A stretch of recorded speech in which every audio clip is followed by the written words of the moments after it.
Hello everyone, this is Rachna and I'm here with simple, compound and complex sentences. Let's learn a little about all the three of them. Well children, we already have done what sentences are, right? I will give you the link for sentences video so that you can actually go through that as well, right? And at the moment, let's begin with what is a simple sentence. Well children, a simple sentence is a sentence that consists of just one independent clause. Okay? A simple sentence has no dependent clauses. An independent clause, unlike a dependent clause, can stand alone as a sentence. Now, if you understand this correctly, a simple sentence has just one subject and only one finite verb. Okay? The subject may be a noun, pronoun, gerund, etc. The verb may be an intransitive, linking, or transitive verb. Alright?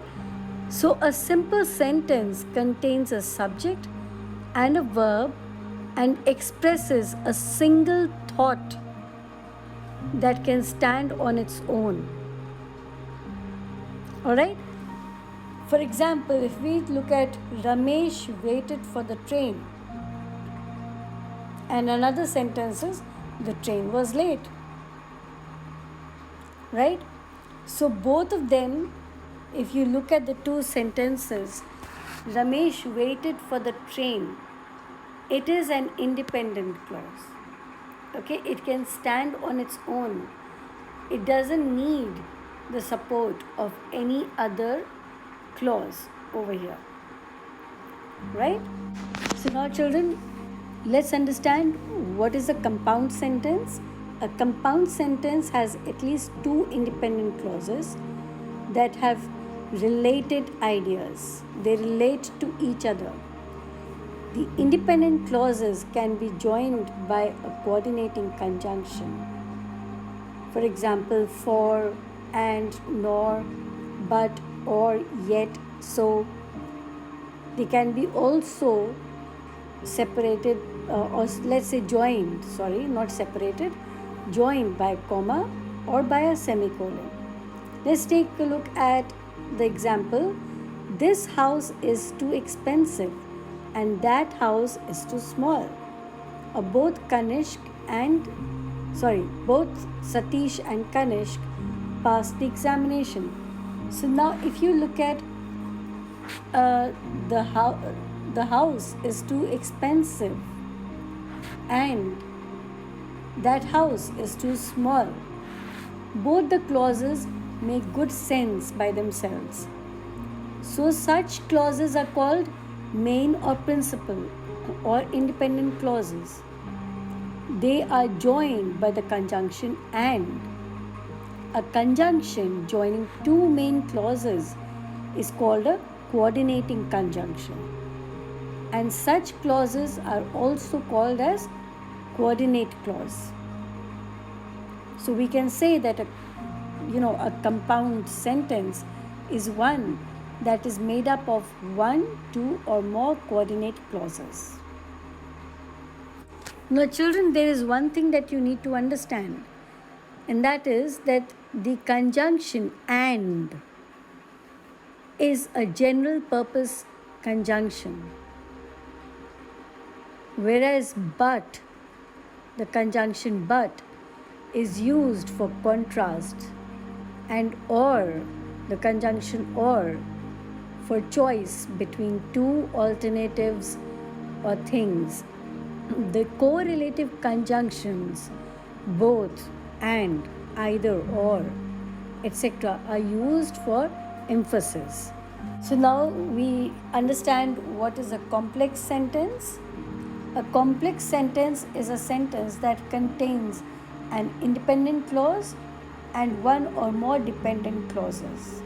An independent clause can stand alone as a sentence, but a dependent clause, even though it has a subject and a verb, cannot stand alone. So let's take a look at the human brain never stops working until you stand up to speak in public. Or, I go because I want to meet him. So, if we look at I go because I want to meet him, what do we have? One clause is I go and the other is because I want to meet him. I go is called the main clause because it can stand alone and has a meaning by itself, that is independently. The other clause, because I want to meet him, does not make complete sense. It has to depend on the main clause to make sense. So it is also called as the dependent or subordinate clause.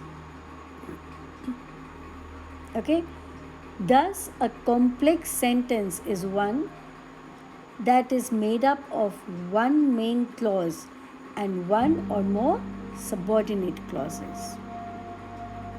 Well, just before I leave, I want you all to understand that there are two links in the description box.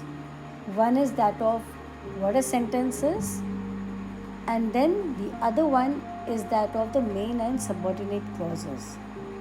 So please go through both the links, and I'm quite sure that when you go through it, you will be able to understand, the complex sentences and subordinating conjunctions, which has a detailed description about noun clauses, adjective clauses, that is relative or adjectival clause, the adverbial clause, and a detail of all the adverbial clause, like for example, adverbial clause of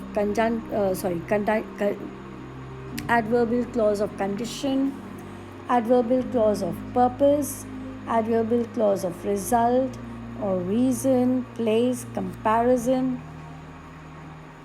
then concession and contrast, and adverbial clause of time. So with this, I come to the end of this video. Thank you so very much. Take very, very good care of yourself.